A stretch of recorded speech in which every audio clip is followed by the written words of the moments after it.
Hey, what's up guys, it's Andre. Today we're talking about Apple Pro RAW. What does that mean? Is it a kind of food? Is it a raw apple? Is it some sort of keto diet? No. Pro RAW is a big shift in how Apple's allowed us as photographers to have complete control of our images when we shoot it on mobile. What do I mean? Well, to answer that, first we have to go to what is the difference between JPEGs and RAWs. Right now when you take photos on your phone, any phone, the 12, 12 Pro, 12 Pro Max, you normally take photos in HEIC, which is a version of JPEG that Apple made. Essentially what happens is when you take a photo, your phone is making a ton of decisions for you, and then it exports the photo, and then you see a JPEG. You can still edit it, but you kind of have less control once the image is taken. That's why in the past I've recommended that you press and hold and use the autofocus, auto exposure lock that you can get with that little yellow square. But to illustrate, I kind of want to give you an example. A raw image is a DNG, a digital negative.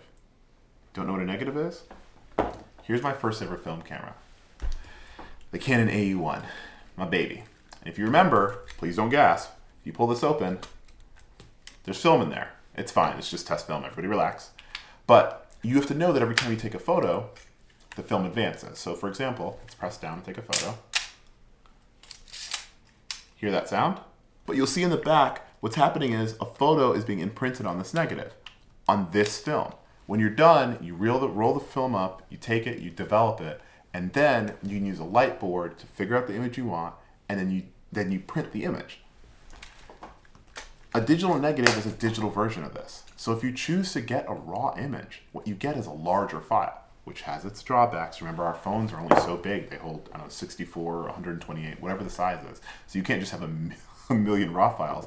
But if you're taking pictures of something special, or something where you want a high dynamic range, that means you have more range of light, shadow, and color, then you want to use RAW. And in this case, as an iPhone user, you want to use Apple ProRAW. So a couple things about Apple ProRAW. First of all, sadly, if you have a 12, can't use it. Apple ProRAW is specifically for the 12 Pro and the 12 Pro Max. Cool thing about Apple ProRAW is it gives you something that previously you only had in DSLRs and mirrorless cameras, rangefinders, medium formats, etc., but only in handheld cameras. Now you have this opportunity natively through Apple to choose to shoot in RAW. How do you do it? Let's take my trusty iPhone 12 Pro. Let's unlock it. Soon we're gonna go ahead and change to screen record. So 3, 2, 1. You're gonna see on my screen I have Some Hopes and Fears by Keane, a great album, and a picture of Kurt's hand.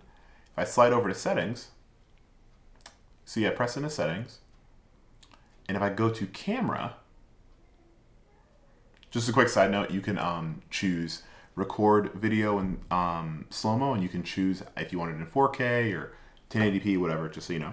But if you hit formats, right here at the bottom, you have the opportunity to select Apple ProRAW. And right here it says, this is really important, it shows the control for ProRAW. ProRAW is a 12-bit file that uses linear DNG file to retain more information and more dynamic range. We already know what DNG means, digital negative. We know dynamic range means a larger range of the values, right? So you can have more control over the edit. So now you have it. How do you use it? Let's swipe up. Oh, and it's also important at the very bottom, it says each file is approximately 25 megabytes. That's really important. Remember, you don't want to just have this on forever or your phone will not work. But using it for special moments, for a really cool photo, a powerful photo, a great sunset where you want to include the beautiful depth of sunset and someone in it, RAW can help you more with that. So let's swipe up. Let's go to camera, which happens to be next to settings. Didn't plan it. And now that it's open, you can tap RAW in the top right corner, and now RAW is available. RAW is available for both forward and back-facing cameras, and you take a photo. And now, if you go over to Photos, you'll see at the very bottom, there should be this photo that I took today for RAW. Other thing to keep in mind, as I'm sure you already know, in the media type section, it allows you to see what kind of images you have. So you have videos, selfies, live photos, panoramas, etc. And now you can search for your RAW images. And if you have the dongle where you can import from an SD card, you'll also find RAW photos from other things in the past. So if you slide up for me, you'll see, obviously ProRAW came with Apple's 14.3 update, but there's photos in here that I took with a camera and then uploaded. So by dynamic range, you'll see what I mean is here, you're seeing the complexity of a really nice sunrise, kind of soft color, and you're seeing kind of these light to dark all coming in and still detail all the way in the subject. The raw images are a little bit flatter, a little bit grayer, but it gives you this huge range of edit. So you have your camera, Pro, Pro Max, and hopefully more things in the future. What do you want to do with it? So now that you have RAW, you can import that DNG file directly into Lightroom.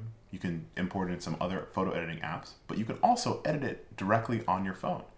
And if you're starting to get used to photography, a good way to do it is just kind of take some photos and play. If you look at the screen recorder you have, you'll see that along the way, some of the raw photos I have are just photos that kind of display the dynamic range.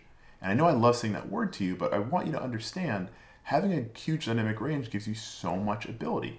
Here you're seeing what a raw image, look at this. You're seeing how you're getting great color at sunset, these bright lights going across the water, and then color that's coming through this piece of diffusion. It's something I photographed while working on W. Kamau Bell's show. And if you want to learn more about that, please feel free to watch my video, How to Photograph a Celebrity. But you even see through these, and I'm doing these test images, you're getting great detail across the bottom of the image where there should be shadows. And then at the top, you're still seeing the background of this ship. Like RAW gives you the ability to control those shadows and highlights. Let's see what you do with it.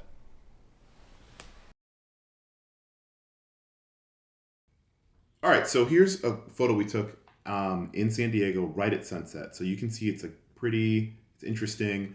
The thing I wanted to point out that Navy, who's filming this, you should follow him, pointed out that I thought was really interesting was that one of the big differences in RAW, it gives you so much control over the color. And that color is what's important. We're talking about presets, we're talking about all this stuff. That's great. But you want to make sure that that color is super dynamic. So we took this photo we like. You can tell it's RAW in the top left corner. We're going to favorite it. I'm going to swipe up, go over to Lightroom. We're going to add an image here from camera roll. And, as you can see, the selfie that we took before, if we zoom in, you'll see that it has this little designation that says DNG. So let's go to favorites. Let's pick this photo. And you can see it's DNG from the top right corner. And now we have a ton of options. So, first and foremost, if I was editing it, I would want to bring my shadows up because I want to see what's going on here. But you see what I mean? Look, all of a sudden you have all this detail, dude. Look at that. Look at that. You think I'm playing with y'all? I'm not playing with y'all. All of a sudden we can see everything on the ground. You couldn't do that before. And now we can bring that back, do what we can. I'm saying. But let's go over to color. And this is just so because y'all think I'm playing like I only edit on my iPad or whatever. You can do a lot of stuff on your phone. So we're going to slide up. We're going to do color mix. Let's say that we want this blue to be a little deeper. So we're going to go to blue. We're going to increase the saturation of the blue. We're even going to go over to cyan and do the same thing. And you're going to see that as we change the blue, you change the color, you're seeing that it's just getting a little bit more color to it. And by that, I mean, as we're changing, like for example, maybe a better example is going down to this orange down here, increasing saturation. See how deep this orange is getting? But it's still giving you this dynamic range so it looks natural. Now all of a sudden you get to make smart edits where you're getting an image that feels really powerful. Notice here I went a little far, so let's bring our highlights back down. And it's just like you're playing with this really smooth, kind of natural thing. And so play around with ProRAW. It'll really surprise you. Anyway, that's it for this little like halfway side, like a side second cam look. But I believe in you.